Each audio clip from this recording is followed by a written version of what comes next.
원래 마음은 안 그런데 내 말과 행동이 거칠다. 여러분, 이것은 그리스도인에게 변명입니다.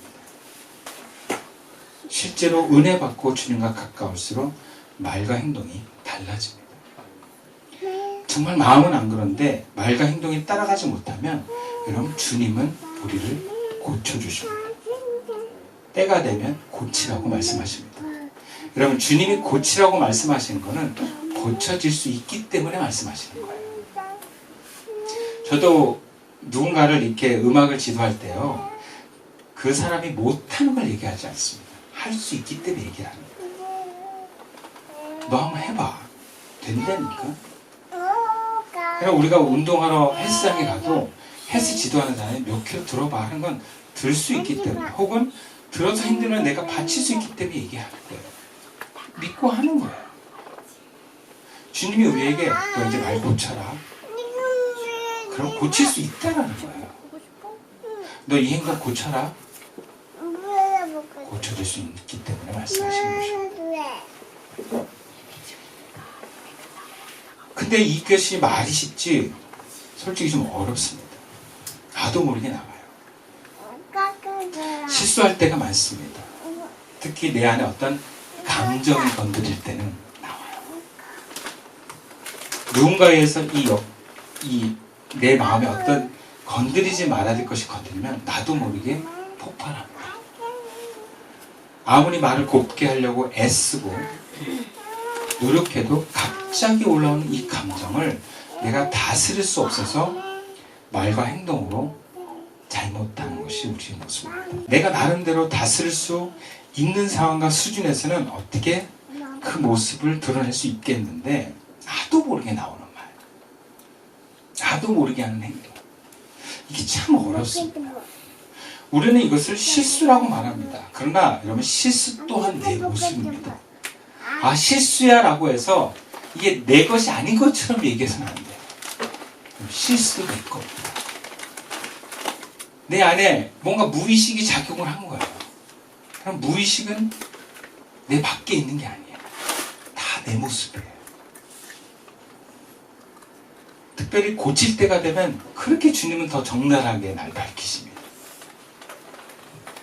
물론 그 대상에게 상처가 되었다면 사과하는 것도 중요하지만 하나님 앞에서 그 모습을 바꿔가는 것이 참 중요합니다. 그러면 어떻게 이걸 바꿔나갈 수 있겠습니까? 다시 말하지만 고칠 수 없는 것은 없습니다.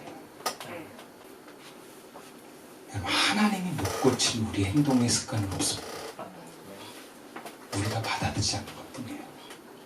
나는 원래 그래 라고 하면서 하나님의 손길을 거부하기 때문에 우리는 변화될 수 있습니다. 하나님은 포기하지 않으십니다. 그럼 우리가 그 하나님의 뜻과 의지에 어떻게 반응해서 우리의 습관과 굳어버려진 이 말과 행동들을 어떻게 고쳐나갈 수 있겠습니까? 두 가지만 봅시다. 첫 번째, 본문 3절 말씀입니다. 함께 읽겠습니다. 시작. 심령이 가난한 자는 복이 있나니 천국이 그들의 것이며. 여러분, 첫 번째는요, 마음에서부터, 영의 자리에서부터 가난함을 갖는 것입니다. 오늘 본문은 심령이 가난한 자라고 얘기합니다. 심령이 가난한 자가 되십시오. 이 심령이 가난하다고 하는 것은 하나님의 은혜가 아니고서 내가 아무것도 할 수 없다라고 하는 것을 인정하고 그것을 인식하는 것입니다. 이것을 어떤 신학자는 영적인 거지가 되는 것이다 라고 얘기를 했습니다. spiritual God, beggar라고 할 수 있습니다. 늘 우리가 이런 마음으로 살아야 합니다. 나는 하나님의 은혜가 없이는 살 수 없다. 하나님의 은혜가 아니고는 하루도 살 수 없다. 근데 많은 신앙인들의 고백을 들어보면 다들 그렇게 이야기로는 가난합니다. 하나님의 은혜 없이는 살 수 없다고 다들 이구동성으로 얘기합니다. 가장 좋아하는 찬양이 뭡니까? 은혜 없이는 살 수 없네. 은혜 아니면 살아갈 수가 없네. 호흡마저도 은혜. 그렇게 다 얘기를 해요. 근데 행동을 보면 가난하지 않습니다. 말로는 가난하다고 말하는데 실제로 가난하지 않습니다. 그것을 어떻게 하는가? 정말 말로는 내가 마음이 가난하다고 하는데 삶이 실제로 그 사람이 가난하지 않다는 것을 보여주는 그 사람들만의 특징이 있습니다. 공통된 특징.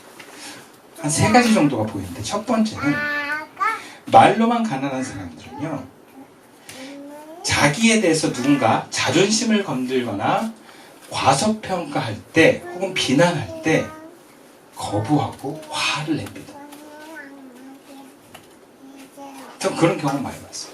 나는 은혜 없이는 살 수 없어 하는 거.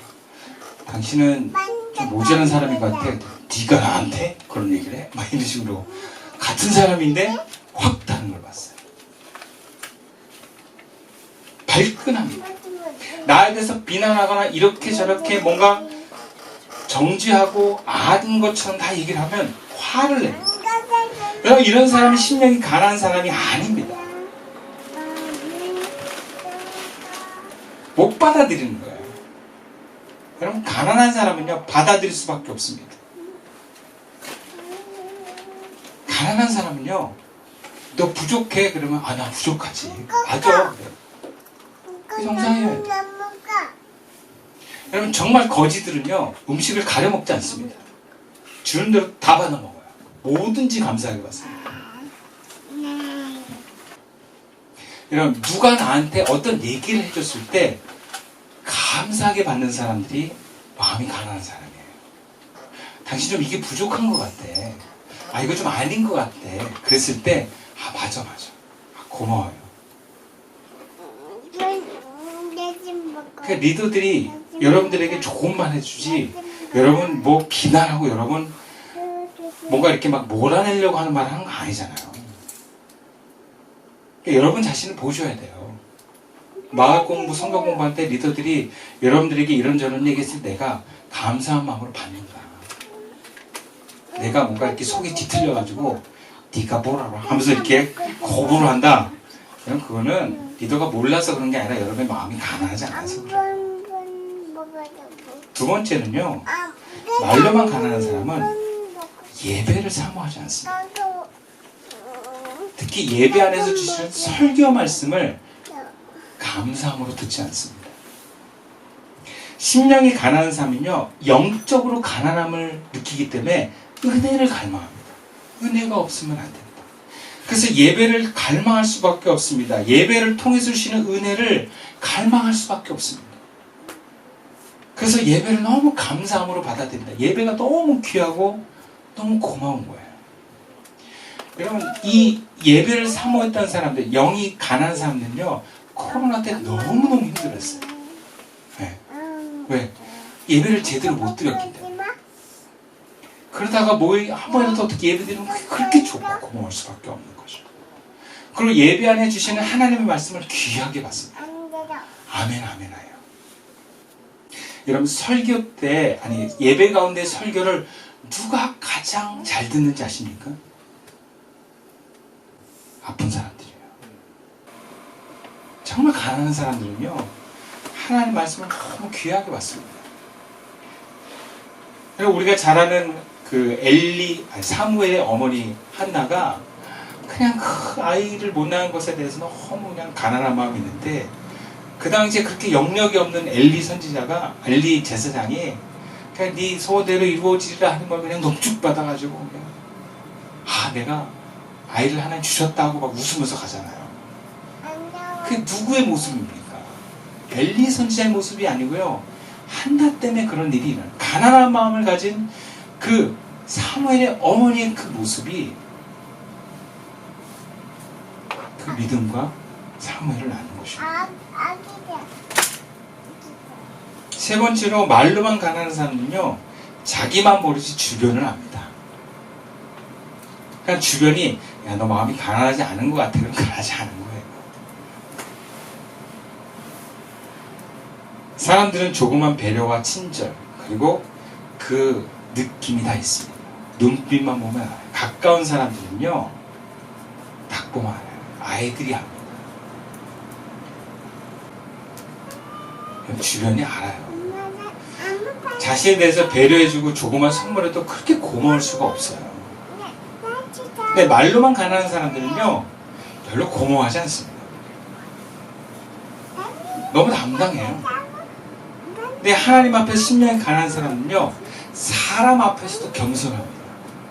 사람 앞에서도 참 고마워해요. 여러분, 너무 교만해요, 우리가. 목사도 너무 교만해요. 저 오늘 기도에 굉장히 은혜를 받았거든요. 그럼 내가 목사 아들이라고, 목사 딸이라고, 그게 신앙을 보증합니까? 내가 신앙의 3대다 4대다, 이게 자랑입니까? 우리 엄마가 권사예요. 우리 아버지가 장로예요. 그게 뭐가 되십니까? 우리 아무것도 아니에요. 겸손해야 돼요. 내가 겸손하는지 안 겸손한지 주변 사람들한테 물어보세요. 솔직히 얘기해달라고. 두 번째, 우리가 말과 행동을 고치려면 오늘 본문 4절 말씀입니다. 우리 함께 읽겠습니다. 시작. 애통하는 자는 복이 있나니 그들이 위로를 받을 것입니다. 여러분, 우리가 말과 행동을 고치려면요, 그럼 애통하셔야 됩니다. 구체적으로 내 말과 행동이 고쳐지지 못하고 있는 나를 향한 애통입니다. 예수님을 믿고도 변화되지 못하고 여전히 그 자리에 머물고 있고, 여전히 내가 심령이 배부르고 에고가 나를 지배하고 있는 모습에 대한 애통입니다. 단순히 삶이 힘들고 두려움 때문에 오는 애통이 아닙니다. 여기서의 애통은 내가 이미 구원받은 하나님의 자녀가 되는데 변화되지 못하고 주님을 온전히 따르지 못하고 있는 것에 대한 애통입니다. 애통하십시오. 가슴을 치면서, 아, 내가 여전히 이 쓴뿌리가 뽑히지 않고, 내가 여전히 내 말과 행동이 악하고, 애통하셔야 돼요. 나의 연약함과 한계를 인정하면서 애통해야 할 때 여러분, 예수님이 도와주십니다. 그래서 복이 있는 거예요. 예수님이 도와주시기 때문에. 예수님 누굴 도와주십니까? 애통하는 자를 도와주십니다. 우리는 실질적으로 예수님을 믿는다고 하면서도 예수님을 바라보지 않습니다. 변화는 열망해야 변화가 일어납니다. 근데 이게 놀라운 게 이 변화가 오래 걸리는 게 아니에요. 우리가 만나 기도에서 나눌 때 보면 기도 시작할 때하고 기도 끝날 때하고 달라져 있어요. 그 50분 만에 마음이 바뀌어 있어요. 예배 전과 예배 후가 달라져 있어요. 여러분, 이게 놀라운 하나님의 은총입니다. 내가 그 50분 기도한 것밖에 없는데, 50분 예배 드린 것밖에 없는데 마음이 달라져 있습니다. 여러분, 마음이 달라진 것은 예수님이 일하신 것입니다. 영에서부터 나와 함께 하시면서 이끌어주신 그 주님께서 나의 에고를 밀어내시고 어둠의 영을 쫓아내시고 내 혼과 감정을 다스려 주시는 것입니다. 그러면서 우리는 뭘 경험하는가? 평안을 경험합니다. 은혜를 받으면, 아, 평안합니다. 이제 괜찮습니다. 이런 고백이 나오는 거예요. 예배가 끝나고 나서 마음이 평안해지는 경험을 하는 것입니다. 여러분, 목사가 언제 예배의 은혜를 점검하는지 아십니까? 코인연이 할 때 평화가 흐르는가, 기쁨이 넘치는가. 물론 시킨 음식들이 뭐 이렇게 족발이나 이런 거 오면 그냥 평화가 일어나기도 해요. 그러나 구체적으로 예배 때 은혜를 받으면 먹을 때 막 평화와 기쁨이 넘쳐요. 그걸 목사가 아는 거예요. 아, 예배 때 은혜가 흘렀구나. 그리고 사람들의 얼굴을 보면 그 표정에서 나타납니다. 표정이 평안이 있고 기쁨이 있어요. 얼굴에 나타나요, 여러분. 여러분, 얼굴이라는 우리나라 단어가 얼꼴이에요. 얼은 마음에서 이 얼을 말하고 꼴은 머무는 곳입니다. 그러니까 얼이 머무는 곳이 얼굴이에요. 얼굴에 다 우리 마음이 나타난다는 얘기가 바로 얼굴입니다. 그래서 얼굴은 속일 수가 없어요. 어둠에 사로잡혀도 얼굴이 달라져요. 자기만 몰라요. 자기만 얼굴이 지금 나쁜지 모르지 우린 다 알고 있어요. 얼굴만 봐도 알아요. 아, 저 사람 상태가 안 좋구나. 근데 요즘 막 마스크 써가지고 잘 안 보기도 하는데 자세히 보면 알아요. 예. 눈빛에도 나타납니다. 우리는 스스로 변화시키려는 의지, 스스로 변화하고자 하지만 내 힘으로 할 수 없다는 것을 인정하면서 애통하는 것입니다. 이 애통의 방향이 주님 나를 변화시켜 주세요라고 하는 방향입니다. 그리고 바꾸고 싶습니다.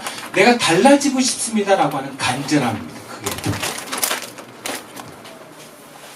많은 사람들이 변하지 않는 것은 실제로 변하려고 하지 않기 때문입니다. 자신의 모습이 여전히 연약하고 여전히 제 가운데 있지만 애통해하지 않습니다. 감사합니다. 기도하지 않습니다. 절망의 구렁텅이에 빠져 있으면서 주님께 손을 내밀지 않습니다. 그러나 주님은 손을 내미는 모든 성도들의 애통에 응답해 주십니다. 그리고 고쳐 주십니다. 심지어 내가 굉장히 오랫동안 반복된 행동과 습관으로 몸에 배어있던 것도 고쳐주십니다. 다른 사람은 내가 변화시킬 수 없습니다. 그러나 나는 변화될 수 있습니다. 예수님이 함께 하시기 때문입니다. 내가 애통해하는 것을 멈추지 않으면 반드시 변화됩니다. 여러분, 애통해하면 주님 분명 우리를 변화시켜줍니다. 말씀 마칠게요. 주님 우리에게 좋은 사람이 되라. 너희들의 말과 행동으로 착함을 드러내라. 그리고 이것은 명령이 아니라 제자로 부름을 받은 사람들은 주님과 동행하는 사람은 이렇게 된다는 것을 보여주고 계십니다. 여전히 내 말과 행동이 과거의 상처와 습관에 따라서 하나님의 뜻에 거슬리는 모습이 있다면 하나님께 기도하십시오. 고쳐주십니다.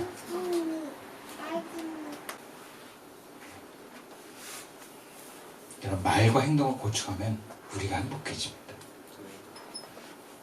주님의 사역을 행하는 것은 내 마음이 주님이 원하시는 8가지 축복의 마음으로 변화되어 가는 것입니다.